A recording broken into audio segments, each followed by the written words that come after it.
যে বাংলাদেশে কোনো বৈষম্য থাকবে না। আপনারা সবাই রাজি আছেন, কিন্তু আমাদের স্টেজের লোকেরা রাজি না। কারণ আপনারা নিচে বসে আছেন সাধারণ চেয়ারে, ওনারা দামি চেয়ারে এখানে বসে আছে।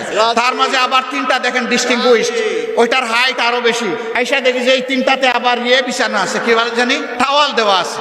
তো আমি বৈষম্য বেশি দূর করতে পারি নাই, প্রথমে আমার টাওয়ালটা ফেলে দিছি। আগামীতে এই ধরনের কোনো আয়োজন হলে সকল চেয়ার সমান থাকবে ইনশাআল্লাহ। যে চেয়ার নিচে থাকবে, দেখার স্বার্থে যদি একটা স্টেজ লাগে তাইলে সেই চেয়ারটাই উপরে থাকবে ইনশাআল্লাহ। আপনারা সবাই রাজি আছেন? আপনারা তো রাজি থাকবেন, ওনারা রাজি কিনা? ওনারাও রাজি আছে, আলহামদুলিল্লাহ। তাইলে আমরা উভয় পক্ষ রাজি যে আমরা সকল ক্ষেত্রে বৈষম্যহীন চলবো ইনশাআল্লাহ।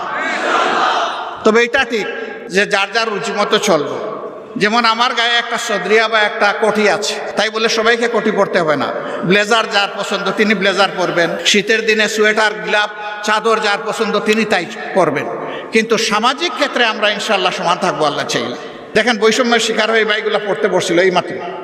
তা আমরা আল্লাহর দরবারে বৈষম্য থেকে পানা চাই। এখন এই বৈষম্যহীন দেশটা গড়বে কে? প্রধানমন্ত্রী হলেই আমার বাড়ি যে জায়গায় বন্যার স্রোত, উন্নয়নের স্রোত চলে যাবে সে জায়গায় সারা বাংলাদেশের সম্পদ টেনে টুনে এনে ওখানে ঢুকায় দেওয়া হবে। তাইলে বৈষম্যহীন সমাজ হবে কেমনে? যুক্তি হলো যে সাবেক আমলে আমার এলাকা ছিল বঞ্চিত, এখন অতীতের কাজা কাফারা সব আমার আদায় করতে হবে। আমরা কথা দিচ্ছি ইনশাআল্লাহ আল্লাহ তাআলা যদি জনগণের মনে ভালোবাসা, আমাদের প্রতি সমর্থন তৈরি করে দেন, তাহলে আমরা এমন বাংলাদেশ গড়ব যেই বাংলাদেশে প্রধানমন্ত্রীর জেলার আগে অন্য জেলাকে আগে চোখ দিয়ে দেখা হবে ইনশাআল্লাহ। তবে প্রধানমন্ত্রীর জেলাও বঞ্চিত হবে না, তারাও তাদের ন্যায্য অংশ পাবে ইনশাআল্লাহ। কারণ